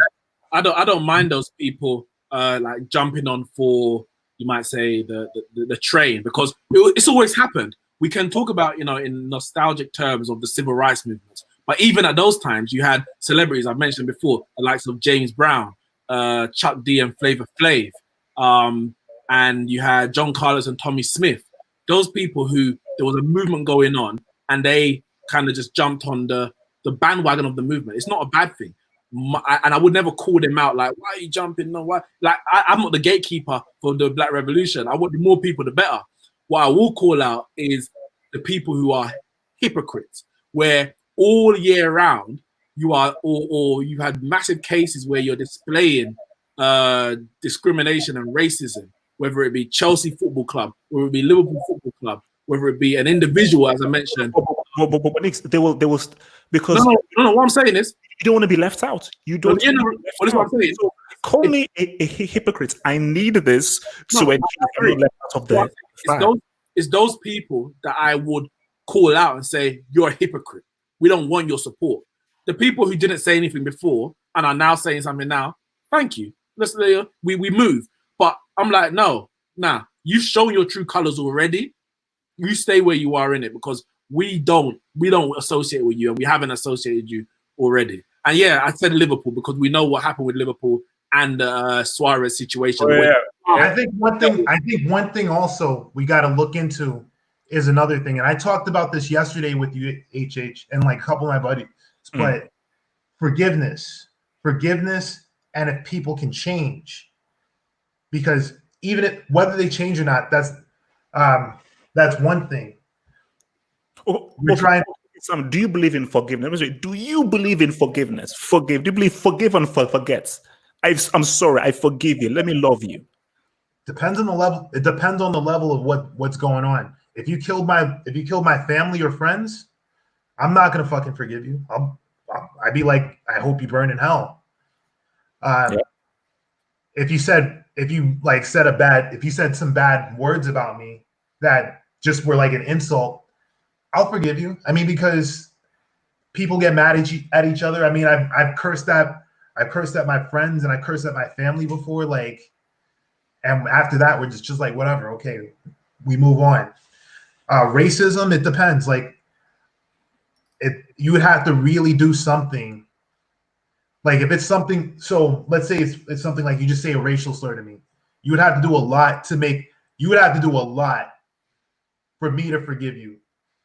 And it would have to be something financial and something with a lot of zeros past it. Because I'm a capitalist. I only care, like, in terms of that, it's either you give me money or you get the fuck out of my face. I mean, because the thing about it is that, and even that doesn't, you put all that money, you put the dollar signs behind it, that doesn't even guarantee that I'm A, going to endorse you, B, going to help you, or B, actually be your friend. That just means I'm going to say I might forgive you. So can I just say something? Because I'm looking at some of these comments. Guys, one, this isn't even Have Hope Football Heart. This is Have Hope. So I don't know what these Liverpool fans come in and getting all passionate about their club. Yes, okay. Where is it? One second, wait. That's the first thing is a pile of crap. One second. Ike Ovoruri. It was the club who forced players and staff to support Suarez. We've changed now. I don't know who the we is. I wasn't talking about the fans per se, or I'm talking about as an institution. Someone mentioned Manchester United. Yes, Manchester United, like every other industry, have not done enough to overturn the racism that exists within their clubs. I brought 2 clubs and 2 players because those are the ones that we know about. So it's not about, Manchester United is racist to remove your bias. My bias is towards black people before anyone else. My livelihood means more than 11 men kicking a ball wearing a red t-shirt. So forget about Man United saying at Liverpool. The point I make, I don't hate Juventus or Leonardo Bonucci. Why didn't you comment on that? Why didn't you comment on Leonardo Bonucci? You're talking about bias. I mentioned a player, I mentioned a club, I mentioned that have proven publicly, I could have said John Terry, who have proven publicly that they carry this bias, and now they want to come out with this fake support. That is what I will call out. So yeah, we not relax in it. It's not about football clubs. Yeah, no, I mean, no, we see, and also just on the Luis Suarez, because I think this just speaks to a bigger point. There are some people who I don't want to hear anything from you. Like, I literally don't want to hear anything from you. Like, and I said to someone again, like, because actually, I'm gonna continue calling him the cannibal until he publicly apologizes to Evra. This guy, to this day, has still not made an apology to Evra, and this is why we say is like, like there's some certain fans who will want to protect people and everything, and which is why I'm so glad I have this different platform. But don't get it twisted, And this is almost what John Boyega was even saying, that football, I love football and everything. Life, politics, my identity, that's number one. That's number one. Football is a game. And I'm passionate about it's a game of guys trying to get. So it's not just to entertain me, it's a little passion. But this is reality. This is real. And I think what is happening now, I also say that this thing that is happening, it isn't like an American thing. And what's really annoys me is how you have some people, and this is the problem with the world. The problem with the world is that as long as it's not affecting me directly, why should I care? This is just an American thing. As long as it doesn't affect me directly, why should I care? So, things are not so bad in England. Why are you so bothered? You're living in England where things are cool. Look, English. Sam, I think Nick is so glad that you're here. Sorry, bring out Footy Troll's comment, because it's the Black Lives Matter versus the All Lives Matter. He's so right. Liverpool fans are racist. Liverpool are racist. Sorry, Liverpool fans. All clubs are racist. I'm not saying they're not. I was just talking about spot on. No, wait. But Nick, like this is what I was saying yesterday. And I think everybody was shocked. All these Americans were shocked that I said this. I said that there is a 0% chance of a black prime minister being in England. 0. You know what? Zero, as in zero. I don't believe that. I don't believe that either. Before Obama, I would have said maybe, but I don't think it's impossible. And that doesn't mean that the society has changed. Like, I'm not buying into that. I just think that there's for me, there's a reason why Obama got into power. I'm not going to get into that right now. But you've got like, I know he's not black, but you got Sadiq Khan, who's the mayor of London. You've got people, I mean, he's not there now, but you had the Chuka Umar, whatever his name was, he was higher somewhere in the Labour Party, I believe. We don't talk about David Lammy, please don't ever mention that guy.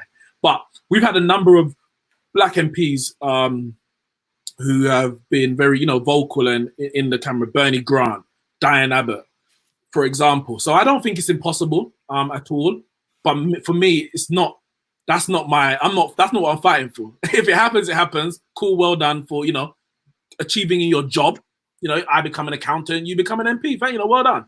But I'm not fighting for that, because what change is that really going to make? And we'll have to wait and see in it. If it happens, the guy gets there, might be a revolutionary in it, and he just changes everything. Because again, because Sam, I don't know how long you. Sam, have you ever lived in England? I have never lived in England, but I've traveled there a couple times. Yeah, I mean, because England is very different from America with regards to the way.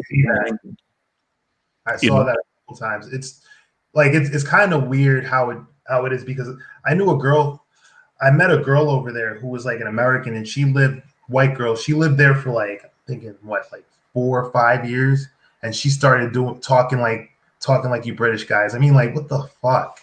Like, how do you do that? Like, it's so easy to talk like an American. I don't know. Like, does it feel? Have you ever tried to talk like an American? Like, no. Because the thing is that because American culture is so, because the hip hop is like the dominance thing. Everyone tries to mimic it. But obviously, see the point I was making is I say England, the racism is more subliminal. And again, just what I was saying yesterday is like, for England, the big thing in England is class. English, remember, because America, the history with America is with slavery and so forth. But with England is, remember, you are immigrants who've come here. And England is a very, very old country. Remember, England, they had the British Empire, which ruled most of the world. Americans speak English because of the British Empire. I speak English because of the British Empire. Nick speaks English because of the British Empire. So that will give you a certain level of arrogance of no. We are better than we were the empire. So it is much more deep rooted, because For instance, this is the example I was making. The Jay-Z story can't happen in England. It can't happen in England. No way. There are too many barriers blocking from that happening. But with the American dream, you can go from being debt poor to being super rich in America. That's gonna happen. That is impossible in England, because the very richest and the guys who are at the very top are certain people. Like a Richard Branson is a rarity, but even he is white, so even he has even some of those special privileges as well. So protesting in England for that kind of reform is more complex than in America. See, in America is you guys were brought here illegally, so you have fully as much rights as the whites. So America says the situation is very crazy. Hence why I said this was always going to happen. This was always going to happen. And I think for Australia, they're going to have their reckoning sometime soon. Because what happened in America is almost similar to what happened in Australia. It's identical, because Australians are descendants of convicts. It's facts. Like they are descendants of English convicts who were shipped over to there. So, I mean, so the question for you guys now is like, moving forward, what do you think the future for Black people are from this? Because my danger here, my fear here is we'll go back to normal, go back to rapping, singing, dancing, all that kind of stuff, and all this stuff. So are we going to see 2 months' time, 3 months' time, are we going to look at a totally different world for Black people? No. No, here's the thing. So there will be a lot of major changes going on. So it's going to be, these are minor ones. People who are racist will stay racist. People who are on the fence, either direction, it depends on what type of agenda they follow. Because there's agendas out there. So there's the agenda of, okay, they saw people who just focused on the rioting and people fighting and all sorts of stuff like that. And then there are people who looked at the Black Lives Matter stuff, the protest, and like focused on George Floyd and the case. And that's also going to really tie into which side they go to. Because the thing about this is that I know Black nationalism, blah, blah, blah, blah, blah. You can't do anything by yourself. You always need allies. You always need allies. And you may not need friends, but you need allies. You need people that can back you up if you ever need. Okay, wait, Sam. Let me ask you this. So, what do you? Because again, I'm just trying to understand from you people. Like, what do you think is the roots for it? Because you've said that the whole thing of Black nationalism and Black guys forming a union is impossible within this whole system. So, what do you think is success for Black people then? What do you think is a successful path? Is to do something along the lines of what the Jews and the Chinese do. Just to give the Jews and Chinese and Asian Americans, Chinese, mostly Eastern Asian, which are Chinese and Koreans, businesses. Businesses are the key. One of the big things that some urban developers can do, because there are Black urban developers and Black people with money, what they should be doing is that from the looting, because one thing you got to realize is that there's actually a bigger long game to this. You see all the looting that happened. They destroyed all types of businesses. A lot of them were like chains and big stuff in these cities. They could basically, if a couple Black guys get together, get some money, start a grocery store, start some type of like essential service, and then basically put it in place of that business that was there, maybe a liquor store that was owned by some like Korean people, or like a gas station that was owned by an Indian guy. You basically take all of those and you slowly develop, and you buy small businesses, franchises, and that's how you build an internal economic system.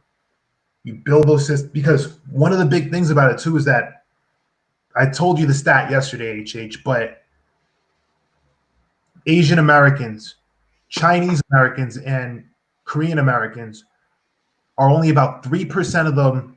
3%, I would say Asian Americans as a whole are 6% of the US population, but they have 33% of the businesses in the United States. 33%. That's of all crazy. business. That's crazy. That's crazy. But look, remember, we have to remember, and I guess it's still a good example to look at, but their history in the country is completely different. We were there as enslaved Africans and had to really build from nothing. A lot of their population that came over came from a revolutionized China as their home, their power base, and China a lot of times sent people or their people around the world to basically, like you might say, spread the culture of China. So they're going there on a And also extract information and bring that information back to build. and also to build little Chinas around the world, because China, of course, are trying to become the number one superpower in the world. So they're going there to make little Chinas, but they have the power base of a country behind them. We were there as enslaved Africans and are having to fight to be recognized as people. They came there as you might say, a free and redeemed country already. So I mean, that's all. I don't take away what they've built, but it's not going to be as easy for us to get to where they got than where for us, because it's a different starting point. Okay, so there are some good points. I do agree. I do agree in terms of what we need to do. I do agree. And there are some excellent points in what you brought up. Some of the things I will say though, because one of the things that you brought up is capital. Because in order to build those businesses, you need a significant amount of capital, either getting a loan or getting a small business loan, which that's one of the big things that's been holding black businesses from building up. And then the other thing too is also the hookup thing, which we talked about yesterday, which is like, you have a black owned business, some of the local people want discounts and stuff. We got to change that mentality. But then again, the thing about that, there is a way around that. If you're doing stuff like grocery stores, essential services, you don't have to make discounts for that, because that's stuff that people need anyway. So if you're selling that candy bar for like $1, you don't have to drop it down to 50 cents to sell to people in your area. I mean, you just sell it as $1 because it's the same profit margin. They got to get the service anyway. It's near to them, and they're supporting a black business, and people will follow that eventually. But getting back to that, it's capital. The real big thing is making sure that you have a good support system, making sure the people that you have a good group of people that are investing in the same asset, that are investing in the asset and have the best interests at heart. And obviously things that you want to watch out for is making sure that you're not giving, that everybody's on the same page, and that you're not really using family and not using close friends. You just want to use people that you can trust that aren't like super close with you. But then again, that's a typical business practice. But yeah, I mean, those are a couple of things you got to look at. And finally, I mean, just really the other things are just buy as much capital as you can. Houses, land, farms, wherever you can get them, and just gathering that up. And that's really how you build that. But my main thing, Sam, though, is that for black people in America, can they come together like the Asian Americans, the Jews, and so forth? Because obviously, Nick, you obviously brought a very good point of the history that they have is very different and so forth. But you're now reaching a critical time now, and again, events can force you to, and I think even more is to have introspection.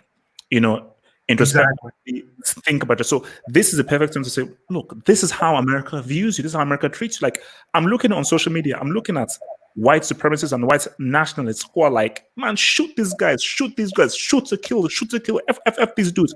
So it's showing you what they think about you, that they think that you're flipping dogs, your coons, your niggers, your monkeys. They look at you as still less of a man, 2/5 of a man. So the point for blacks, like, forget about your history and everything. You have to now wake up. You can't sing, dance, let me say time and just be the entertainers. Okay, you know. Last thing I say before, because I need to leave. Yeah. Actually, no, we need to even end this now. And as I said, I follow the political message and the cultural message of Marcus Messiah Garvey, and he says that power is the only argument that satisfies man. So you have to have power.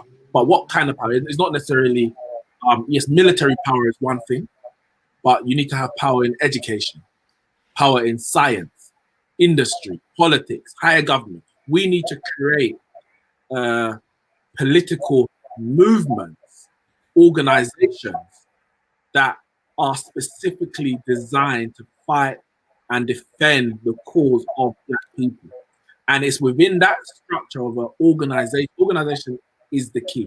So within that structure of an organization that you can then, you might say, petition the government or your local MP or wherever you may be in the world to say, well, we've got this many people. And this is one of the reasons, I'm not going to get into it, but we've got this many people who are willing to give you your vote. But you need to give us X, Y, Z. It's all about organization. If we do everything as individuals, well, I'm going to start my local business.